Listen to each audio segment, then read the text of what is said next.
محمد اللهم صل على سيدنا محمد اللهم صل على سيدنا ومولانا محمد.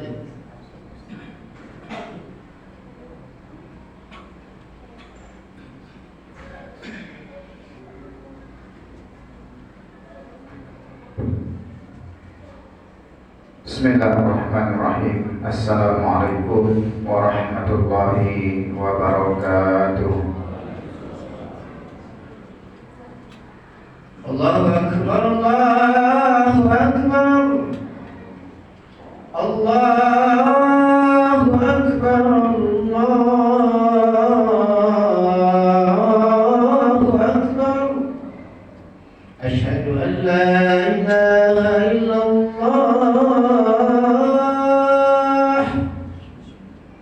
asyhadu an la ilaha illallah,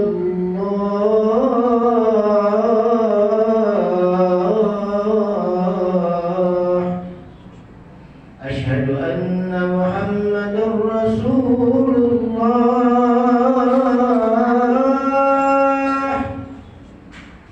asyhadu anna Muhammadar Rasulullah.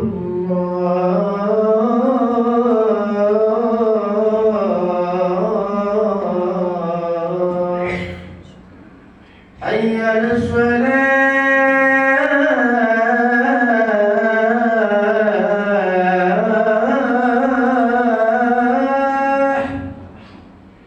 hayya 'alas salah,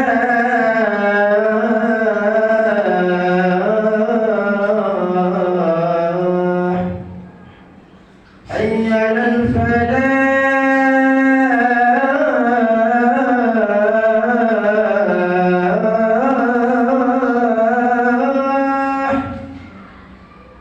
hayya 'alal falah.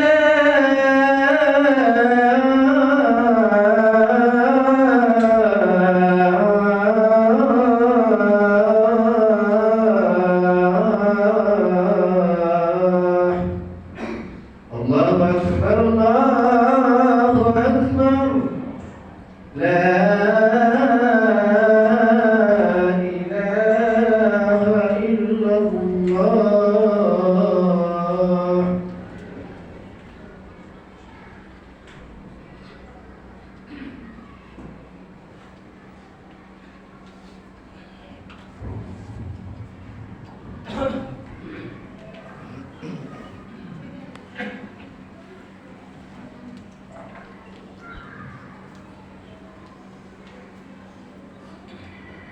Innal hamdalillah nahmaduhu wa nasta'inuhu wa nastaghfiruh wa na'udzu billahi min shururi anfusina wa min sayyiati a'malina. Man yahdihillahu fala mudilla lahu wa man yudlilhu fala hadiya lahu. Asyhadu an la ilaha illallah wahdahu la syarika lah wa asyhadu anna Muhammadan abduhu wa rasuluh. Allahumma shalli wa sallim wa barik ala sayyidina Muhammad wa ala alihi wa ashabihi ajma'in wa man tabi'ahum bi ihsanin ila yaumiddin. Amma ba'du, faya ibadallah, usikum wa nafsi bitaqwallah, faqad fazal muttaqun. Faqala Allah Ta'ala fil Qur'anil Karim, a'udzu billahi minasy syaithanir rajim. Bismillahirrahmanirrahim.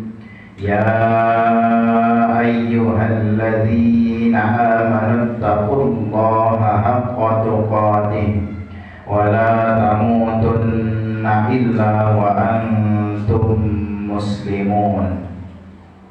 Wa qala ta'ala fi ayatil ukhra, ya ayyuhalladzina amanu taqullaha wa qulu qawlan sadida yuslih lakum a'malakum ويغفر لكم ذنوبكم ومن يطع الله ورسوله فقد فاز فوزا عظيما صدق الله العظيم وصدق الرسول الكريم ونحن على ذلك من الشاهدين والشاكرين والحمد لله رب العالمين. Ma'asyiral muslimin, jamaah salat Jumat yang dimuliakan Allah Subhanahu wa taala. Bersyukur kita kepada Allah Subhanahu wa taala dengan mengucapkan kalimat hamdalah alhamdulillahirabbil alamin. Bersalawat kita kepada Nabi Muhammad sallallahu alaihi wasallam dengan ucapan Allahumma salli ala sayyidina Muhammad wa ala ali sayyidina Muhammad. Mudah-mudahan dengan kita banyak bersalawat kepada beliau, kita diakui sebagai umatnya, dan mudah-mudahan kita mendapatkan syafaat dari beliau di yaumil akhir nanti. Amin amin ya rabbal alamin. Ma'asyiral muslimin, jamaah salat Jumat yang dimuliakan Allah Subhanahu wa taala. Melalui mimbar ini khatib berwasiat kepada diri khatib sendiri khususnya dan kepada jamaah pada umumnya, marilah sama-sama kita meningkatkan keimanan dan ketakwaan kita kepada Allah Subhanahu wa taala. Takwa merupakan bekal yang harus kita persiapkan. Kata Allah, wa tazawwadu fa inna khairaz zadi taqwa. Berbekallah, kata Allah, sesungguhnya sebaik-baik bekal adalah takwa. Ma'asyiral muslimin, jamaah salat Jumat yang dimuliakan Allah Subhanahu wa taala. Adapun tema khutbah yang akan khatib sampaikan pada hari ini adalah berkaitan dengan sifat muraqabatullah. Apa itu muraqabatullah? Muraqabatullah adalah sifat merasa diawasi oleh Allah Subhanahu wa taala. Sifat inilah yang harus ada pada diri setiap orang yang beriman, karena dia merasa yakin dan percaya bahwasanya setiap waktunya, kapanpun dan dimanapun, dalam kondisi apapun, tetap kita berada dalam pengawasan Allah Subhanahu wa taala. Allah Subhanahu wa taala tidak hanya mengawasi kita ketika kita dalam keadaan beribadah saja. Bahkan dalam keadaan maksiat pun berbuat dosa, tetap kita berada dalam pengawasan Allah. Allah tidak hanya mengawasi manusia ketika manusia berada di masjid saja. Dimanapun tempatnya, di rumah kita, di jalanan, di pasar, di tempat pekerjaan kita, semua kita berada dalam pengawasan Allah Subhanahu wa taala. Allah Subhanahu wa taala berfirman di dalam surah An-Nisa ayat 1. A'udzu billahi minasy syaithanir rajim. Bismillahirrahmanirrahim. Innallaha kana 'alaikum raqiba. Artinya sesungguhnya Allah selalu menjaga dan mengawasimu. Kemudian juga Allah berfirman di dalam Quran surat Al-Fajr ayat 14. Inna rabbaka labil mirsad. Artinya sesungguhnya Tuhanmu benar-benar mengawasimu. Maka berdasarkan firman Allah tadi, jelaslah bahwasanya Allah Subhanahu wa taala mengawasi kita dimanapun tempatnya, dalam kondisi apapun kita, selalu kita berada dalam pengawasan Allah Subhanahu wa taala. Dan ketahuilah bahwasanya pengawasan Allah Subhanahu wa taala terhadap kita manusia ini sangatlah ketat. Tidak hanya selapis, bahkan berlapis-lapis. Di antara bentuk pengawasan Allah Subhanahu Yang pertama, Allah memiliki nama-nama dan sifat-sifat yang kita kenal dengan Asmaul Husna yang menunjukkan pengawasan Allah terhadap kita. Allah memiliki nama As-Sami yang maha mendengar, Al-Basir yang maha melihat, Al-Alim yang maha mengetahui, Ar-Rafiq yang maha mengawasi, Al-Hafidh yang maha menjaga, Asy-Syahid yang maha menyaksikan. Maka kalaulah Allah mengawasi, Allah maha mengetahui, Allah maha melihat, dan Allah maha menyaksikan, maka apakah mungkin kita melakukan sebuah kesalahan, kita mau melakukan sebuah kemaksiatan, kita akan lolos dan luput dari pengawasan Allah? Tidak akan mungkin. Semua kita, apapun yang kita lakukan, apapun yang kita kerjakan, semua kita tidak akan pernah lolos dari pengawasan Allah Subhanahu wa ta'ala. Kemudian yang kedua, bentuk pengawasan Allah Subhanahu wa ta'ala terhadap kita yang kedua adalah Allah mengutus tiap-tiap kita manusia ada 2 malaikat yang akan mencatat seluruh perbuatan kita, dan catatan-catatan itu akan nanti diserahkan kepada kita di hari kiamat nanti. Beruntunglah kita bila mana kita banyak mendapatkan catatan dari malaikat raqib, dari catatan-catatan kebaikan, dan celakalah kita kalau kita mendapatkan banyak catatan keburukan dari malaikat adil. Maka untuk itu kesempatan masih ada, kita minta ampun kepada Allah, beristighfar kepada Allah, semoga catatan-catatan keburukan kita dihapus oleh Allah Subhanahu wa ta'ala, dan kita ganti catatan itu dengan catatan-catatan kebaikan kita. Kemudian bentuk pengawasan Allah yang ketiga adalah setiap anggota tubuh kita akan dimintai pertanggungjawaban oleh Allah Subhanahu wa ta'ala, dan semuanya akan bersaksi di hadapan Allah Subhanahu wa ta'ala. Allah berfirman, "Innas sam'a wal basar wal fu'ad kullu ulaika kana 'anhu mas'ula." Yang artinya sesungguhnya pendengaran, penglihatan, dan hati semuanya akan dimintai pertanggungjawabannya oleh Allah Subhanahu wa ta'ala. Bahkan Allah juga berfirman di dalam surat Yasin ayat 65. Allah berfirman, Al-yawma nakhtimu ala afwahihim wa tukallimuna aydihim wa tashhadu arjuluhum bima kanu yaksibun. Yang artinya, pada hari ini kami tutup mulut mereka, lalu berkatalah tangan mereka, dan memberi kesaksian pula kaki mereka terhadap apa yang dahulunya mereka kerjakan. Sungguh dahsyatnya hari itu ketika mulut ditutup, tangan akan berbicara dan kaki akan memberikan kesaksian di hadapan Allah dengan sebenar-benarnya. Kalau di dunia ini mulut kita lah yang sering berbohong, mulut kita lah yang sering berdusta, tangan lakukan, mulut katakan tidak. Tapi pada hari itu mulut tidak dapat lagi berbohong, karena pada hari itu mulut ditutup, tangan akan berbicara, dan kaki akan memberikan kesaksian sebenar-benarnya di hadapan Allah Subhanahu wa ta'ala.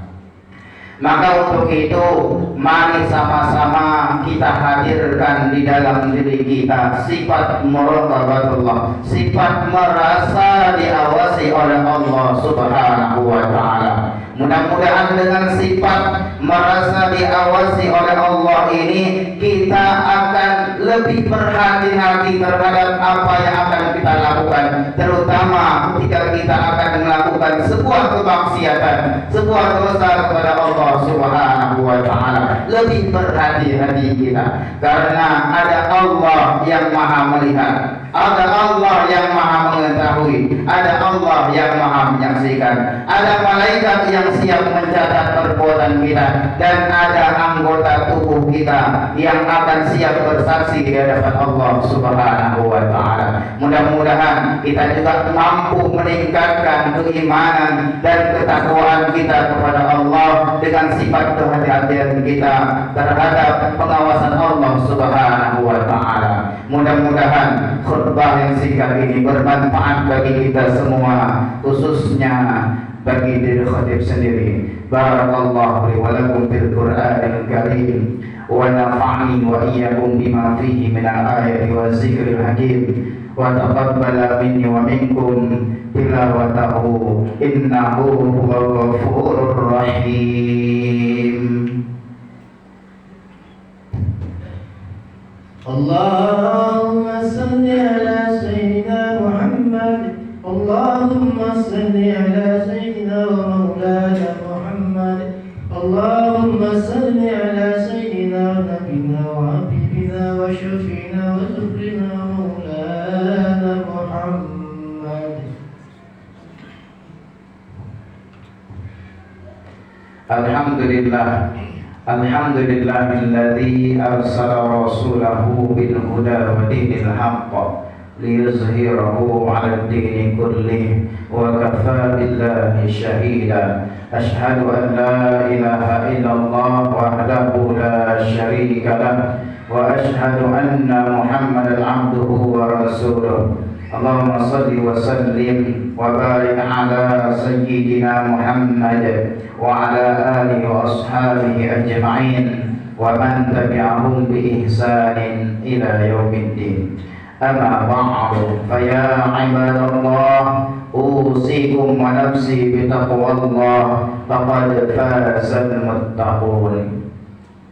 فقال الله تعالى في القرآن الكريم: أعوذ بالله من الشيطان الرجيم بسم الله الرحمن الرحيم إن الله وملائكته يصلون على النبي يا أيها الذين آمنوا صلوا عليه وسلموا تسليما اللهم صل على سيدنا محمد وعلى آل سيدنا محمد كما صليت على سيدنا إبراهيم وعلى آل سيدنا إبراهيم وبارك على سيدنا محمد وعلى آل سيدنا محمد كما باركت على سيدنا إبراهيم وعلى آل سيدنا إبراهيم في العالمين إنك حميد مجيد.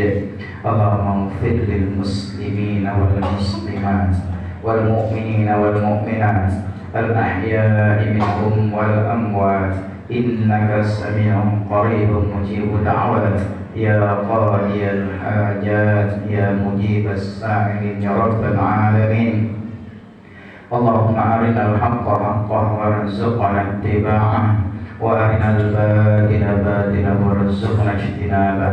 ربنا هب لنا من أزواجنا وذرياتنا قرة أعين واجعلنا للمتقين إماما.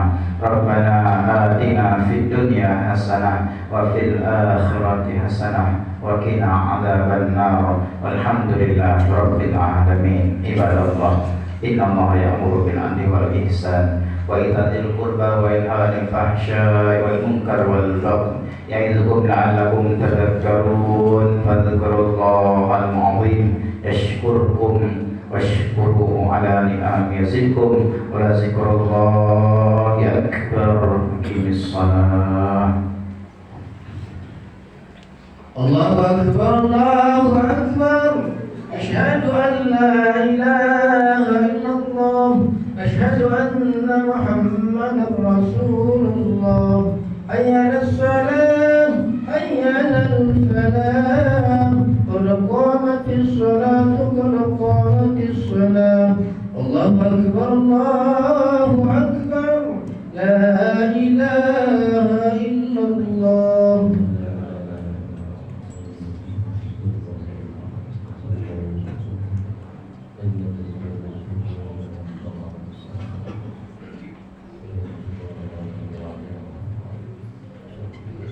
Thank you.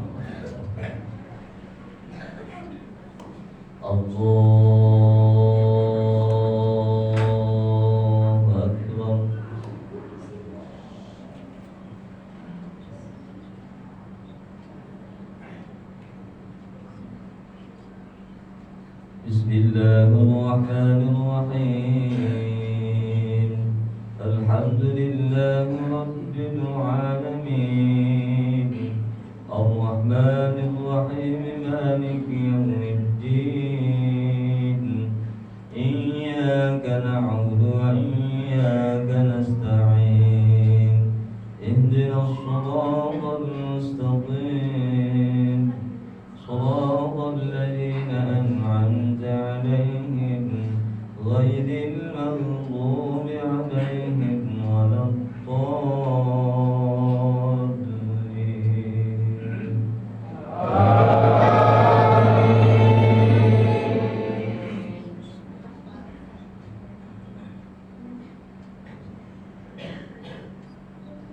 بسم الله الرحمن الرحيم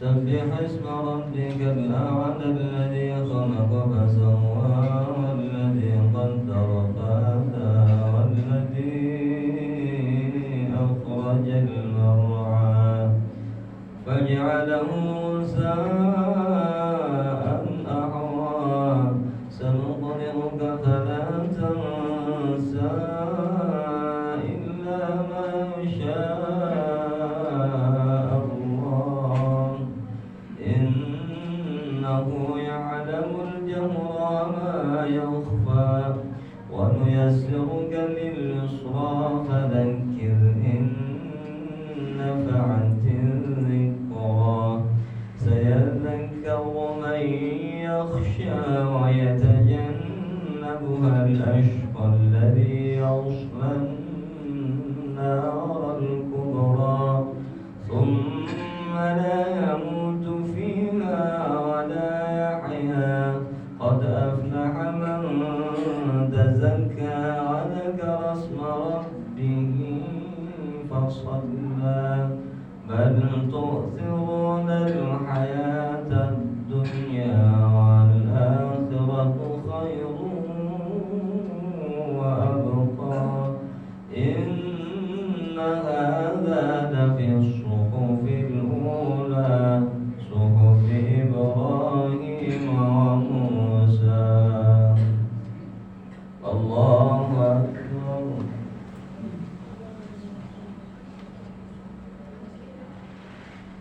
سمع الله لمن حمده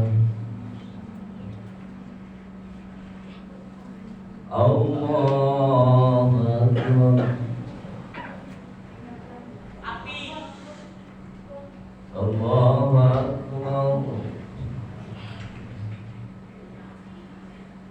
الله أكبر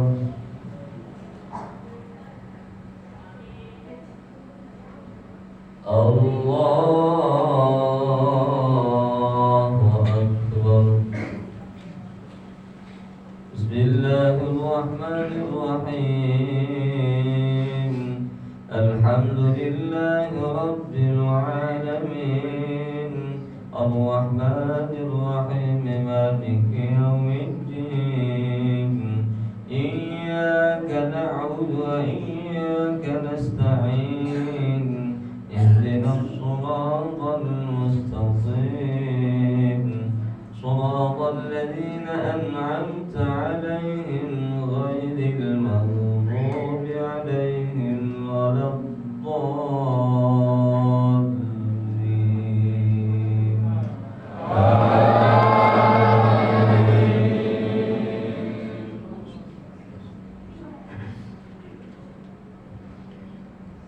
بسم الله الرحمن الرحيم ألم نشرح لك صدرك ووضعنا عنك وزرك الذي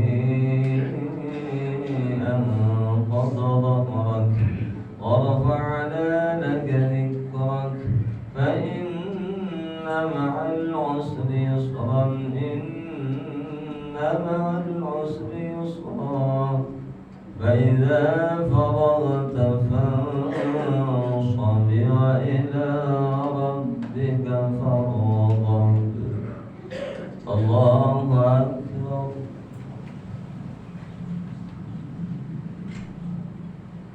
سمع الله لمن حمده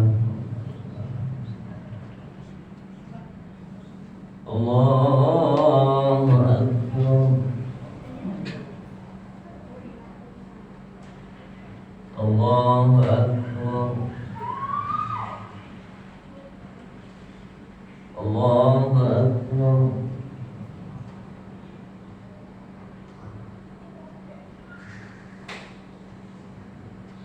الله أكبر